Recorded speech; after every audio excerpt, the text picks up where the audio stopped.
강남 하늘빛교회 강명수 왜 이단인가 15번째 시간. 오늘 굉장히 중요한 역사적 사실을 우리가 확인합니다. 1957년 재림교회가 폐교했는가?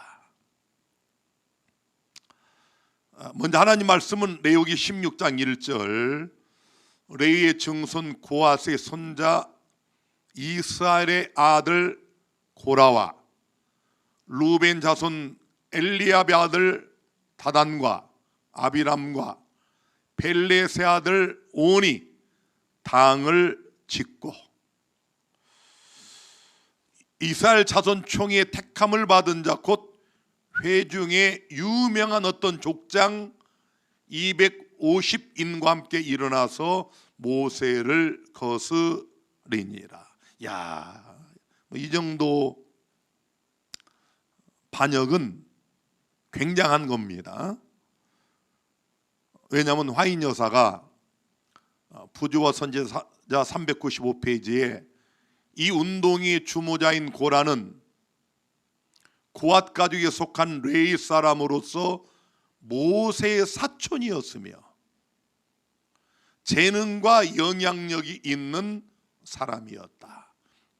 그러니까 여러분, 마귀는 어떤 배도를 하게 하거나 이설이나 이단설을 가지고 하나님 백성들을 미혹할 때는 뭐 말도 제대로 못하고 이게 시원찮은 사람은 마귀도 안 씁니다. 마귀도 매력적으로 보이는, 아주 말도 기가 막히게 하는, 아니 이 고라 다단 아비람의 반역의 주모자 고라는 모세와 사촌이에요. 재능과 영향력 있는 그런 사람입니다. 그러니까 유명한 족장 250명이 따라가잖아요. 이유가 뭘까요? 왜 반역을 했을까? 3절에 그들이 모여서 모세와 아론을 거스려 그들에게 이르되 너희가 분수에 지나도다. 회중이 다 각각 거룩하고 여호와께서도 그들 중에 계시거늘 너희가 어찌하여 여호와의 총회 위에 스스로 높이느뇨. 우리도 거룩하다. 너만 거룩한 줄 아느냐? 그러니까 이 반역하고 배도하고 이단설을 전하는 분들이 다 거룩을 주장해요. 거룩을. 그래서 사람들이 헷갈리는 겁니다. 그렇지, 고라도 거룩하고 우리도 거룩한데 모세가 너무했다, 이런 식이 되는 거예요. 그때 8절과 11절에 모세가 고라에게 이르되 너희 레위 자손들아 들으라. 이를 위하여 너와 너희 무리가 다 모여서 여호와를 거스리는도다. 그리고 결단을 내립니다. 회중에게 명하여 이르기를 너희는 고라와 다단과 아비람의 장막 사면에서 떠나라. 떠나라는 거예요. 고라에게서 떠나라는 거예요. 함께 있지 말라는 거예요. 그들에게 속하지 말라는 거예요. 나오라는 겁니다. 27절에 무리가 고라와 다단과 아비람의 장막 사면을 떠나고, 다단과 아비람은 그 처자와 유아들과 함께 나와서 자기 장막 문에 선지라. 이 모든 말을 마치는 동시에 그들의 밑에 땅이 갈라지니라. 땅이 그 입을 열어 그들과 그 가족과 고라에게 속한 모든 사람과 그 물건을 삼키매.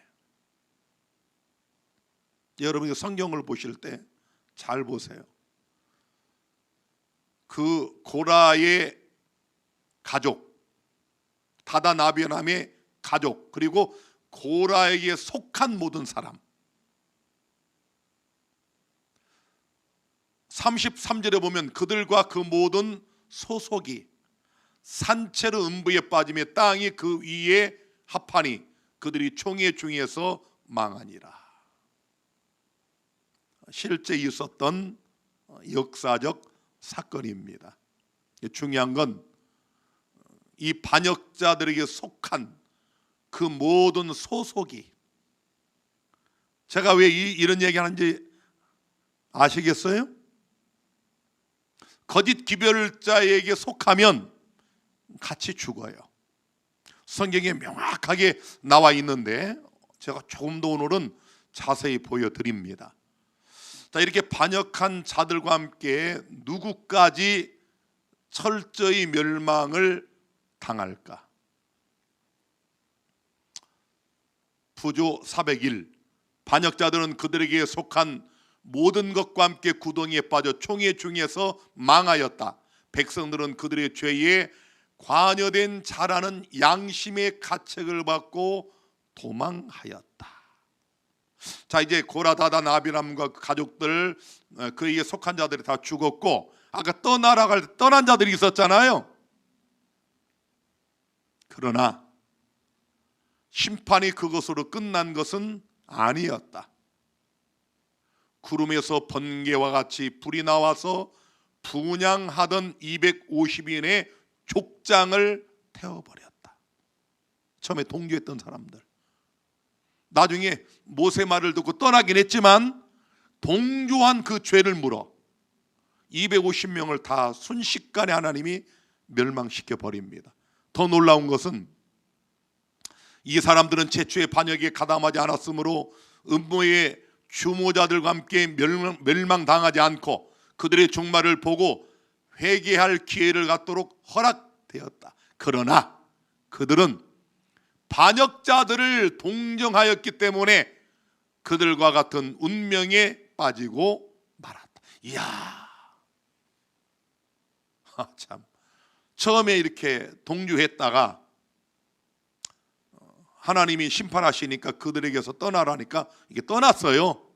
그런데 하나님께서 멸망시키는 그들을 어떻게 했어요? 동정을 해서 동정.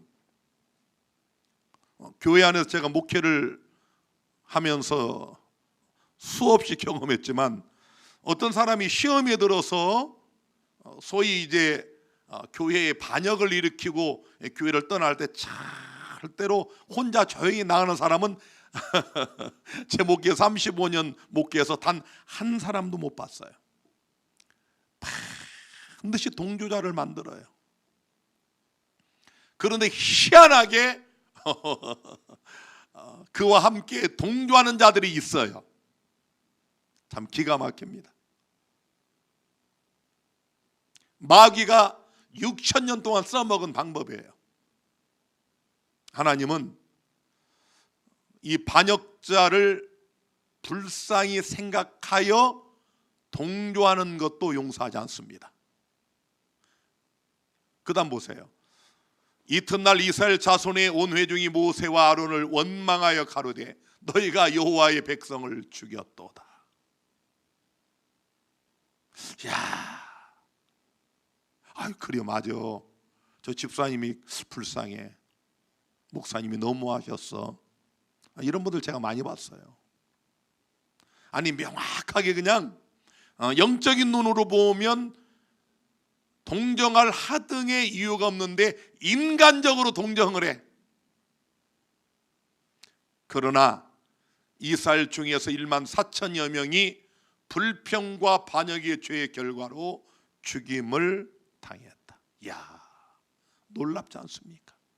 고라, 다단, 아비람과 함께한 자들이 다 죽고 멸망당하고 그들을 동정한 250명도 멸망당하고 그들의 죽음을 보면서 이야, 이거 봐라, 모세와 아론이 하나님 백성을 죽였어. 이런 사람 1만 4천 명도 하나님이 용서하지 않으셨어요. 그래서 여러분들이 남편이 시험에 들면 절대 동조하면 안 됩니다. 아내가 시험 들어도 동조하면 절대로 안 돼요. 여보, 그건 아니지. 그건 당신이 잘못했어. 회개해야 돼. 이렇게 해야 되는데 그런 부부를 제가 또 거의 못 봤어요. 똑같이 따라갑니다. 희한합니다. 하나가 반역하고 배신하면 또 그 가까운 사람들이 그거 보고 금방은 아니어도 시간이 좀 지나면 똑같이 따라서 그렇게 가요. 기가 막혀. 엄마가 이 교회에서 마귀짓을 하면 그걸 지켜보면서 엄마 그러면 안 된다고 생각했던 딸이 똑같은 그 짓을 해요. 이게 사단의 법칙입니다.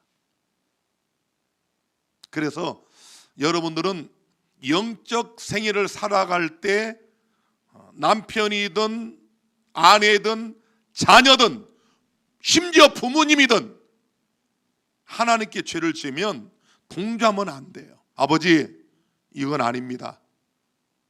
아버지, 회개하셔야 됩니다. 아버지, 그렇게 하시면 안 됩니다. 이렇게 해야지. 이렇게. 집사님, 제가 봐도 집사님이 그건 잘못하신 거예요. 왜 목사님을 원망하십니까? 이렇게 해야지. 맞아, 집사님 그런 면이 있어. 맞아. 목사님이 좀 그렇지. 같이 죽어요. 이 강명수 거짓 기별에 동조하는 사람도 다 죽습니다. 제가 명확하게 얘기하잖아요. 자, 이 강명수 장로의 주장과 논법에서 가장 큰 문제가 뭐냐? 지난번에 보여드렸던 거 다시 한번 보여드립니다.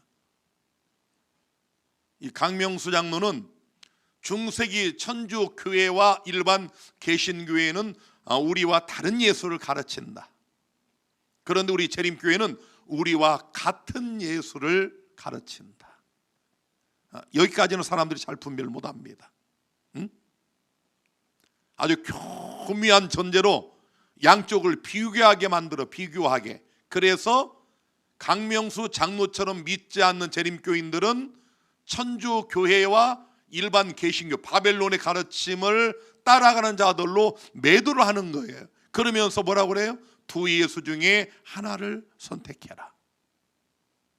그러니 이런 진폐 설교, 원본 설교를 안 듣고 이런 위패 설교를 이렇게 들으면 그러네. 재림교회가 타락했구나. 재림교회가 신신학, 이 변형된 신학으로 망가졌구나.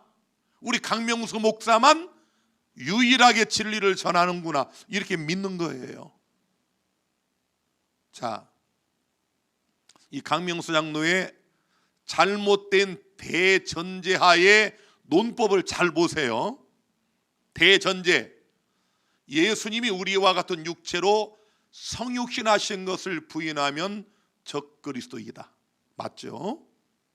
요한일서 4장 2절에 딱 나와 있어요. 소전제, 로마 카톨릭과 개신교회가 예수님이 우리와 다른 육체로 성육신했다고 주장한다. 결론, 그러므로 우리 재림교회 안에서 예수님이 우리와 똑같은 육체, 곧 타락하고 죄 있는 본성으로 오심을 부정하는 자들은 가톨릭과 개신교회의 성육신 교리를 믿는 신신하게 물든 자들이다. 이렇게 결론을 내리는 거예요. 그게 다 속죠. 제가 지금 이걸 잘 이해하지 못하는 우리 재림 성도들을 위해서 이 대전제가 잘못될 경우 필연적으로 오는 결론이 뭔가를 좀 보여드릴게요. 대전제, 예수님 당시의 바리새인들은 행함으로 구원을 얻으려는 율법주의자였다. 맞죠?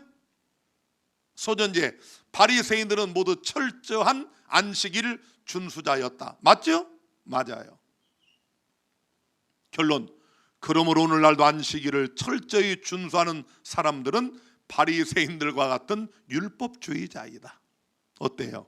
전혀 아니잖아요. 전제를 잘못하면 이 논법은 결론에서 완전히 어그러지게 돼 있어요. 자, 다시 한번. 그리스도 당시의 바리새인들은 율법주의자였다. 맞아요. 소전제, 당시 바리새인들은 철저한 11조와 헌금, 구제 금식 기도를 실천했다. 결론, 그러므로 오늘날도 11조와 헌금, 구제 및 금식 기도를 하는 사람들은 바리새인들과 같은 율법주의자이다. 맞나요? 아니잖아요. 이렇게 속이는 거, 이렇게. 저 중세 카톨릭과 개신교회는 우리와 다른 예수를 가르친다. 재림교회는 우리와 같은 예수를 가르친다 이렇게 해놓고 결론, 그러므로 우리 재림교회 안에서도 우리와 같은 육체, 곧 그 다음 이제 중요한 거예요. 우리처럼 타락하고 죄되고 부패한 본성을 가지고 오신 예수를 믿지 않는 사람은 가톨릭과 바벨론의 교리를 따르고 있다. 이런 엉터리 결론을 내리는 겁니다. 여기에 다 섞고 있는 거예요, 사람들이. 자, 이 근원을 찾아 올라가 보겠습니다. 이 강명수 장로가 왜 이렇게 믿는가? 우리 재림교회가 지난번에 잠깐 말씀드린 것처럼 1957년에 교리문답집을 하나 출판을 했습니다. 이 생예비 씨나 손계문이나 강명수나 이런 사람들은 뭐라고 그래요? 재림교회가 일반 개신교로부터 이단 소리를 듣지 않기 위하여 타협한 결과로 나온 책이 바로 이 책이다. 1957년 가을에 출판됐거든요. 제가 오늘 상세히 역사의 이 배경, 전개 과정, 결론 다 말씀을 드리겠습니다. 오늘 여러분이 객관적으로 판단해 보세요. 1955년 봄에 이단들의 발흥이라는 책을 저술하고 재림교회를 이단으로 분류한 젊고 유명한 신학자 월터 마틴이 우리 재림교회 대총회를 방문합니다. 이제 6월 중순 넘어서 그때부터 3주간 미국에서 대총회가 있죠. 아까 제가 재림교회 서존앞에 부장님 목사님하고 통화하고 또 기관장 한 분하고도 통화를 했는데 다 거기 가더라고 이번에. 이게 사실은 우리 교회가 침례식을 6월 28일 6월 마지막 안식을 하려고 했는데 3주 동안 대충의 관계로 그래서 할 수 없이 7월 마지막 주로 그렇게 변경을 했습니다. 자, 그러니 이 월터 마틴이 대총회를 방문했고 이 마틴은 그의 책에서 재림교회를 이단으로 분류한 사람이에요. 그러면서 나는 재림교회를 이단으로 분류를 했는데 재림교회를 조금 더 폭넓게 알고 싶다라고 찾아왔어요. 그 당시에 유명한 개신교의 신앙 잡지였던 이터너티, 이 잡지사로부터 재림교회 교리를 철저히 파헤쳐 달라라는 이런 부탁을 받은 마틴이 자신의 조사가 재림교회에 대한 부정적인 결론에 도달하게 될 것으로 당연히 생각하고 있었습니다. 그럼에도 불구하고 정직한 사람이에요. 그냥 무조건 그동안 알고 있었던 걸 쓴 게 아니고 자기가 보다 공정하고 재림교회에 대한 완벽한 평가를 하기를 원한다라고 의사를 표명했어요. 그러기 위해서 이 재림교회 지도자들을 직접 만나기를 원했고 재림교회 그 지도자들로부터 재림교회가 뭘 믿는지 이런 서적과 또 자료 이런 걸 받고 싶다고 말합니다. 한마디로 말하면 이 마틴의 요청은 협조해 달라는 겁니다. 그래서 마틴의 요청을 우리 재림교회가 수락을 하고 이 마틴은 그의 3월 뉴욕주 나약 선교 대학에서 히브리어를 강의하던 조지 캐넌 교수와 함께 첫 번째 회담을 갖기 위해 대총회에 나타납니다.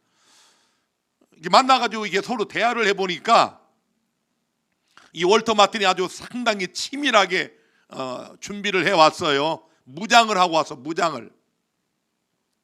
그래서 이 사람과 대화하려면 우리도 치밀한 계획과 노력을 해야 되겠다라는 판단을 재림교회가 합니다. 그래서 이걸 서면화하기로 했어요. 그냥 말로 주고받으면 근거가 없으니까 문서화하자. 지금 1957년에 교리 문답집이 나오게 된 배경을 공부하는 거, 우리가 지금 왜 그 책을 쓰게 됐나. 그래서 우리 재림교회를 대표하는 세 사람, 신학자 겸 저술가인 리로이 프룸, 대충의 서기 월터 리드, 동 펜실베니아 합회장 토비 언누, 이 세 사람, 이분들이 우리 재림교회 교리를 간략히 소개하는 문서, 또 그 내용에 대한 증빙 자료로서 우리 교단이 발행한 몇 가지 서적과 정기 간행물들을 마틴에게 건네주었습니다. 바로 이 세 분이에요. 역사적인 인물들, 그러나 생애빛이나 강명상노는 이분들을 배도자들로 개신교회와 타협을 해가지고 우리 재림교회가 이단 소리 듣지 않기 위해서 신신학을 만들었다고 주장하는 분들입니다. 자, 이 푸른 목사는 우선 1차 질문들에 대하여 20여 페이지가 넘는 답을 꾸며 주었고, 마틴은 새벽 2시까지 아주 밤을 새다시피 하면서 재림교회 책자들을 읽어요. 그리고 그 다음날 또 양측이 다시 만납니다. 그러면서 이 마틴이, 야, 내가 지금까지 다시 한번 여러분들이 주신 이 책자와 이 발행 잡지 이런 걸 다 이렇게 참고해 보니까 재림교회는 이단이 아니고 기독교로 인정받을 만하다, 이런 얘기를 해요. 단 그것은 자기가 받아 읽은 자료가 교단 전반적인 입장을 대변해야 하는 것이어야 한다는 단서를 붙입니다. 하지만 1931년에 작성된 우리의 기본 신조는 부분적으로 문제가 있다는 것을 지적을 받아요. 제가 말씀드렸죠. 1931년에 그때서야 3.1일체 있게 좀 언급하고, 그때입니다. 그때. 그리고 마틴은 우리의 문헌들과 소책자 및 정기 간행물에 비정통적인 표현이 포함되어 있다고 주장하며 그 이유를 물어요. 논란의 여지가 없는 이설이라고 마틴이 여긴 몇 가지를 제시를 합니다. 그때 우리 재림교회 지도자들이 그런 부분은 우리가 지금 시정하고 있다, 이 교리의 발전이 서서히 진행되기 때문에 우리가 지금도 그걸 숙고하고 연구하며 정리하고 있다, 이렇게 답변을 합니다. 1955년 8월 초 프롬은 재림교회 대표단의 확대 구성을 요구를 합니다. 이미 대충이 목회부장이며 미니스트리의 창립 편집자인 로이 앤더슨은 4월 1일 회담에 참석을 하고 있었지만 이제는 정식 대표로 항상 참석을 했고, 여기 프롬 목사나 이 지도자들이 이 앤더슨에게 좀 영향력을 발휘해달라고 요청을 합니다. 바로 이분이에요. 뛰어난 복음 전도자, 또 훌륭한 저음의 재능이 있는 음악가, 노래도 잘했어요. 또 재능 있는 작가, 신학자, 그리고 목회자, 교육자로 세계적인 명성을 얻고 있었던 앤더슨 목사. 1955년 8월 25일 이제 드디어 월터 마틴을 대표로 하는 이 개신교회 대표자들하고 우리 재림교회 대표자들에게 회담이 새로운 국면으로 접어듭니다. 재림교회 지도자들은 펜실베니아주 도일스타운으로 이동을 해서 월터 마틴과 조지 캐논과 더불어 도널드 그레이 반하우스 박사와 이틀에 걸친 회담을 갖게 됩니다. 바로 이분이 도널드 그레이 반하우스 박사예요. 개신교회. 이 반하우스는 유명한 복음주의 잡기인 이터니티 편집인이었는데, 그들이 제기한 문제로 부상된 쟁점은 요게 중요합니다. 이제 지금 그분들은 우리 한국하고 좀 달라요. 미국의 이 개신교인들은 지금도 우리 재림교회를 이단이라고 안 합니다.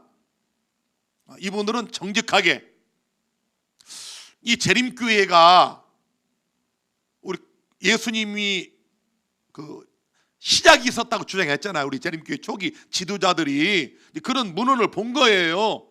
야, 이거 문제가 있다. 또 예수님이 타락한 인성을 가졌다?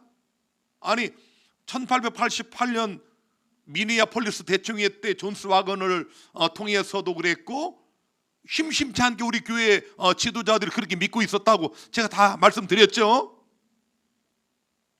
아니 예수님이 타락한 죄된 본성을 가졌다. 이건 이단이 아니냐. 그리고 불완전한 속죄론, 율법을 지켜서 구원을 받는 것처럼 보여지는 갈라디아주의와 또 극단적 분파주의, 자 이런 것들을 이제 지적을 합니다. 복음주의자들은 재림교회가 공식 신조를 가지고 있지 않은 것이 문제의 근원이라고 지적을 하는 거예요. 이해가 되시죠? 우리 재림교회가 그냥 원칙만 있었지 어떤 교리 신조를 공표를 안 했다니까요. 교리 이런 건 바벨론이나 중세교회가 만든 것이다. 우리는 그런 거 안 한다. 우리는 빨리 경건하게 살고 재림을 준비해서 임박한 재림을 맞자. 자, 이런 실천 운동가들이었기 때문에 이런 거 별 관심이 없었다고 그랬잖아요. 어느 종파를 막론하고 판단의 기준이 될 만한 신조가 있어야 그것으로 어떤 한계와 범주를 정할 수 있는 것인데, 신조 문건이 없으니 어떻게 교리의 순수성을 지킬 수 있겠는가라고 그들이 의문을 표시합니다. 당연하잖아요. 아니 그 회사에 정관이 있어야 되고, 그렇죠? 아니 그 나라에 헌법이 있어야 되잖아요. 그런 게 없이 그냥 주먹구구식으로 이렇게 이야기하면 인정하기 힘들다. 제가 말씀을 드린 것처럼 우리 재림교회가 삼위일체를 포함한 27개의 기본교리를 1980년에야 대내적으로 공표를 하잖아요. 이때가 1950년대고, 이제 재림교회가 복음주의자들에 의해 제기된 그런 문제 분야와 거리를 두기 위해서는 우리 교회의 신자들 대다수가 그런 가르침을 믿지 않는다는 사실을 그들에게 증명해야 되는 입장이 된 겁니다. 우리가 뭘 믿는지. 자, 그 목적을 달성하기 위해서 두 가지 방안이 제시가 됩니다. 첫째 방안은 월터 마틴으로 하여금 미국의 동부에서 서부까지, 그리고 해외 선교지, 우리 재림교회 선교지들을 다 찾아다니면서 재림 신앙의 현장을 목격할 수 있도록 여행 일정을 마련해 주자. 얼마나 고마운 일입니까? 우리 재림교회가 잘한 일이에요. 저 재림교회를 비평하는 저 사람에게 우리 재림교회를 다 다녀보게 하자. 우리 여행 경비도 좀 마련해 주자. 얼마나 좋은 일입니까? 두 번째 방안은 마틴의 질문에 대한 교단 측의 답변을 공식화하여 책으로 펴내자. 그래서 온 세계 재림교회 지도자들의 신중한 검토를 받아 책을 출판하자. 대총회장 루벤 피거를 의장으로 위원들은 올슨, 옥스, 딕슨, 루디, 햄, 로빈슨, 비치, 토레이, 니콜, 언누, 앤더슨, 아까 말씀드렸죠, 프룸, 리드, 이런 사람들, 그 당시 대총회장 이분이에요. 이런 분들이 하나가 돼서 재림교인들이 무엇을 믿는지를 펴낸 책이 1957년에 나온, 저도 가지고 있는 교리 문답 책입니다. 이제 이해를 하셨죠? 그런데 문제는 이 강명수 장로와 완전주의자들은 1955년 재림교회가 개신교회 신학자들과의 대화와 토론으로 인하여 재림교회가 타협을 했고, 그것이 신신학의 시발점이었다. 이렇게 주장을 합니다. 그래서 저는 강명수 장로와 이분들이 이렇게 묻고 싶어요.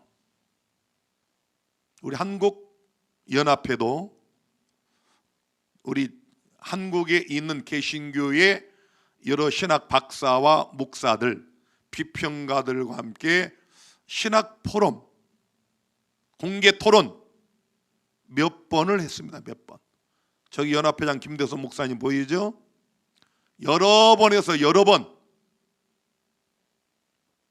많은 분들이 모였어요. 그래서 안식일교회 이단이 아닌 정통교회다. 기독저널이라는 개신교의 신문에 오른쪽 보시면 제7안식일 예수 재림교회 재평가 결과 이단 아닌 복음주의 기독교임이 밝혀져. 신신학 또 하나 생겼네. 신신학 또 하나 생겼어요. 여기 저 생애비시나 강명수 장로의 주장대로라면 이것도 타협이에요.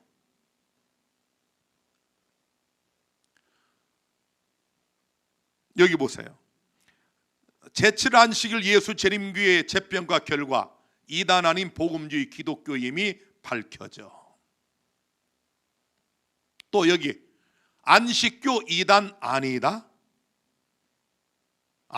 하고 캐스점 마크를 이렇게 놓으면 조금 이상한데 좀 그런 것 같기도 하다, 이런 의미가 담겨져 있잖아요. 근데 어쨌든 우리 한국 재림교회에도 개신교 신학자들, 목사들, 비평가들과 공개 토론도 하고 신학 포럼도 열어서 그분들이 딱 우리 재림교회를 다 들어보니까 이단 아니다.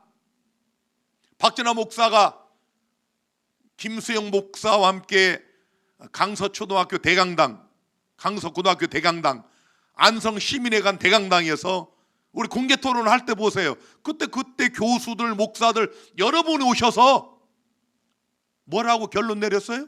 이야, 나는 그동안 안식교 이단인 줄 알았더니 이야, 이 박진아 목사 설교를 듣고 보니까 이단이 아니다. 이런 복음이 안식교회에 있었나? 그때 놀래잖아요. 많은 분들 우리 교회에 오셨고 지금도 같이 교류하고 있잖아요. 이게 신신학입니까? 이제 여러분이 저 생애의 빛과 강명수 장로가 단골 메뉴로 재림교인들을 미혹할 때 써먹었던 이 역사적 진실, 팩트를 오늘 분명히 아셔야 됩니다. 자, 그래서 이 재림교회 교리문답 이 책에는 그동안 재림교회 안에 출판물들에서 전혀 볼 수 없었던, 그때 말씀드렸죠? 드러난 글들이 있었고 미간행물 같은데 감추어진 글들이 있었는데 엘렌 화이트 선지자의 글들이 이제 다 공개를 하다 보니까 신학적인 분열이 일어납니다. 굉장했습니다. 여러분, 이상할 게 전혀 없는 게요, 이때가 1957년 아닙니까? 1888년, 한 7, 80년 전에 미니애폴리스 대총회의 존스 와거너를 통한 믿음으로 말미암은 의의 기별이 얼마나 극심한 반대를 받았습니까? 바로 이분 앤드리어슨, 이분이 교회에 보내는 편지라는 책을 펴냅니다. 예, 생애빛이나 강명수 장로 이런 분들이 아주 교과서처럼 여기는 앤더슨의 책입니다. 앤더슨이 아니라 앤드리어슨. 이 앤드리어슨은 예수님의 인성에 대하여 이 새로운 가르침은 결정적 이단이다. 이해가 되시죠, 여러분? 그 당시에 이 앤드리어스는 그야말로 마지막 세대 신학을 구축한 아주 유력한, 유명한, 영향력 있는 이런 목사인데, 이 사람이 1957년에 발행된 이 책은 신신학이다. 지금 이 책에서 말하고 있는 이 가르침은 이단이다. 그래서 강명수 장로가 왜 두 예수 중 하나를 선택하라고 하는지 이제 아시겠죠? 왜? 하나는 이단이니까. 강명수 장로가 공개적으로 나처럼 믿지 않는 저 재림교회 대다수의 목사들의 가르침은 이단이다, 이렇게 말은 죽어 안 하죠. 그 사람이 머리가 좋으니까. 그런데 그 사람 마음에는 그렇게 확신하고 있고, 강명수 장로의 설교를 듣고 아멘하면 신실하게 이단이구나, 그렇게 돌아가게 돼 있습니다. 자, 그분의 책 11쪽에 인간을 타락시킨 성경에서 그리스도를 면제시키는 것은 모든 이단의 결정이다. 그것은 모든 경건을 파괴시키며 구속의 계획을 완전히 무효로 만든다. 이러니 저분들이 자, 1950년대 이때부터 참 지금까지 지금이 2025년이니까 80여 년, 얼마나 줄기차게 저분들이 안 되니까 저분들이 독립 선교기관을 만들고 11조도 안 보내고 이제 그런 일이 벌어진 겁니다. 그 중에 하나가 구견관토대, 지금 생애의 빛, 바로 거기 출신 강명수 장로. 이제 뭔가 잘 이해를 하시겠죠. 자, 그러니까 이 앤드리어슨의 주장대로라면 우리가 똑같은 연약하고 퇴화된 인성으로 오셨으나 성령으로 잉태되어 거룩한 자로 오신 죄 없는 본성의 예수를 믿는 박전하 목사와 김대성 목사와 그 외에 재림교회 모든 가르침은 다 뭐예요? 이단의 절정입니다. 그러게 여러분, 이 강민수 장로가 한국에 와서 전 연합회장, 그 연합회장 할 때 김대성 목사님과 연락을 주고받고 그분의 도움을 받아서 한국에 와서, 나는 그분이 미합중국인인 걸 이번에 처음 알았어요. 이번에 저 고소한 거에 그 소송장에 보니까 미합중국인 강명수 이렇게 돼 있더라고요. 한국인이 아니에요, 그분이. 근데 그분이 한국에 와서 자기를 도와서 이렇게 목회할 수 있는 발판을 만들어준, 평신도 지도자로 만들어준 김대성 목사님을 배신한 것 보세요. 왜? 이단이거든요. 자기처럼 믿지 않은 이단인 거예요. 그러니까 이걸 권면하니까 얼굴이 확 달라지고 대들더라 이거예요. 왜? 이단이니까. 그래서 두 예수 중 하나를 선택하라고 하는 이 강명수 장로의 주장은 왜 그가 그러는지 여러분이 이제 이해를 하셨죠? 이런 역사적 배경을 보면 정확한 답이 나옵니다. 8쪽에 보면은 앤드리어슨은 이렇게 말합니다. 그리스도께서 인간의 성경에서 면제되었다면 그분은 여타 인간들과 다르다. 그러한 가르침은 재림교회가 늘 가르치고 믿어왔던 것에 완전히 위배된다. 10쪽, 아무도 증언들을 믿으면서 동시에 그리스도께서 인간의 성경에서 면제되었다고 말하는 신신학을 믿는다고 주장할 수 없다. 그것은 서로 다른 것이다. 지금 교회는 둘 중에 하나를 결정하라는 요청을 받고 있다. 이제 이해가 되시죠? 왜 강명수 장로가 두 예수 중 하나를 선택하라 이렇게 주장하는지 아시겠죠? 이 새로운 가르침을 받아들이는 것은 필연적으로 하나님께서 이 백성에게 주신 증언의 선물에 대한 믿음을 저버리게 한다. 예언의 신을 안 믿는 거다 이렇게 주장을 합니다. 이 앤드리어슨이 보기에 이것은 재림교회 신학의 기초 기둥들 가운데 하나를 완전히 제거한 것이다 이렇게 본 겁니다. 자, 과거에 믿었던 것이 언제나 변하면 안 되고 과거의 것만이 재림교의 정통적인 신조일까? 오늘 제가 결론적으로 시간 될 때까지 몇 가지를 보여드립니다. 아까 말씀드린 것처럼 1888년 미네아폴리스 대총회에 모인 그 대표들입니다. 참 진기한 사진이고 이런 거 처음 보는 우리 재림교인들 많을 겁니다. 자, 그때 E.J. 와그너와 A.T. 존스, 이 젊은 두 사람이 믿음으로 말미암은 의의를 주창을 했고, 화이트 선지자가 이 두 사람을 적극 지지하고 옹호를 했습니다. 자, 그때 이 대총회장, 자, 이 글을 제가 번역을 해드리면 1886년 그는 갈라디아서의 율법이 의식법인지 도덕적 법인지를 놓고 와그너와 신학적 논쟁에 휘말렸습니다. 그는 또한 켄 나이트의 폐교에 맞섰습니다. 유명한 1888년 대총회가 열릴 무렵 버틀러는 자신에게 공감하는 사람들에게 옛 기준을 고수하라거나 자신이 전통적인 신학적 입장이라고 생각하는 것을 포기하지 말라고 촉구했습니다. 이는 엘렌 화이트로부터 강력한 질책을 받았습니다. 대총회장이 자, 옛것을 고수해라, 포기하지 마라, 존스와 그의 기별은 잘못된 것이다, 이렇게 주장을 한 거예요. 1888년 대총회에서 하나님께서 존스와 와그너를 통해 주신 믿음으로 말미암는 의의 기별이 대총회장과 그 당시의 교회 지도자들이 거부했기 때문에 우리가 거절해야 됩니까? 아니잖아요.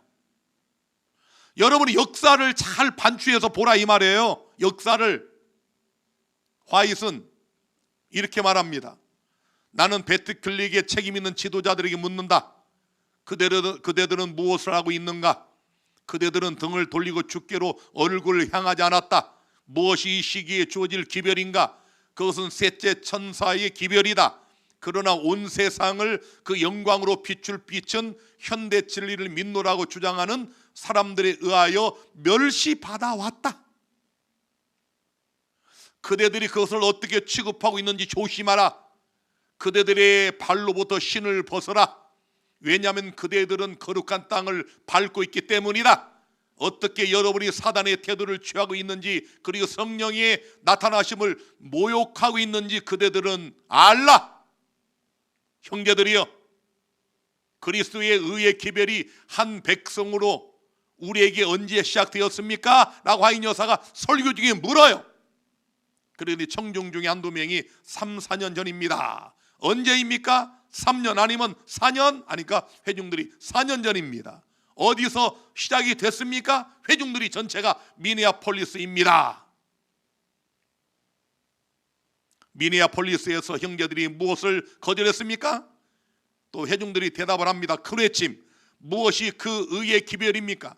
증언은 우리에게 그것이 무엇인지 말해 주었습니다. 큰 외침 곧 늦은 비입니다. 그러면 그들이 미네아폴리스에서 무엇을 거절했습니까? 그들은 늦은 비 곧 셋째 천사의 큰 외침을 거절했습니다. 거기 있던 어떤 이들은 그것을 받아들였으며 어떤 이들은 전적으로 거절하였음을 나는 안다. 여러분도 같은 사실을 알 것이다. 다른 이들은 중간 지점에 서려고 애썼으며 그것을 그렇게 받아들였다.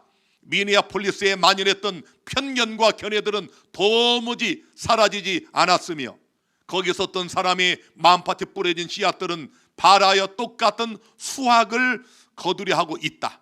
밑둥은 잘렸으나 뿌리가 근절되지 않아서 기별과 사자들에 대한 판단을 그르치게 하고 지각을 곡해하며 그대와 연루된 사람들의 이해력을 둔화시키는 부정한 열매를 여전히 맺고 있다. 철저한 자백을 통해 쓴 뿌리를 근절시킬 때 하나님의 영광에서 비치는 빛을 보게 될 것이다. 이 같은 철저한 노력 없이는 결코 그대의 영혼을 깨끗게 할 수 없다. 그대는 자신의 생각을 입증하기 위해 말씀을 연구할 것이 아니라 그대들의 생각을 가다듬기 위하여, 그리고 그대의 생각이 하나님의 말씀과 일치할 할 때는 승인을 얻고 그렇지 못할 때는 포기하려는 목적을 가지고 하나님 말씀을 연구할 필요가 있다. 참 얼마나 영감적인 글입니까? 무슨 말이냐면 강명수 장로가 성경을 열심히 연구하거든요. 손계문 씨가, 내가 가끔 그 사람 설교 일부러 들어봐요. 그렇게 설교를 잘하는 목사가 재림교회 거의 없습니다. 연구를 많이 해요. 많이. 재림교회 목사들은 너무 게으르고 나태하고 놀러나 다니고, 이들은 열심히 연구해. 그런데 이 사람들은 자기의 생각과 사상을 입증하려고 연구를 해. 화이트이 그 얘기한 거예요. 그 당시에 이 개별을 거절한 교회 지도자들에게, 니들이 말씀을 연구할 때 하나님 말씀과 일치할 때는 성의를 얻고 그렇지 않으면 포기를 해야 된다, 이런 목적을 가지고 말씀을 연구해라. 제가 그래요. 제가 저는 제가 주장하고 가르친 게 잘못됐으면 그날로 버립니다. 저는 버릴 것도 없었고 버린 적도 없지만, 저는 한 번도 종로에서 이탈한 적이 없어요. 자, 오늘 여기까지입니다. 오늘 아주 중요한 역사적 배경을 제가 다 말씀드렸고, 다음 시간에 좀 더 또 상세히 이 문제를 다루겠습니다. 아무쪼록 진리의 반석에 굳게 서서 요동하지 않는 믿음의 용사들이 되기를 간절히 바랍니다.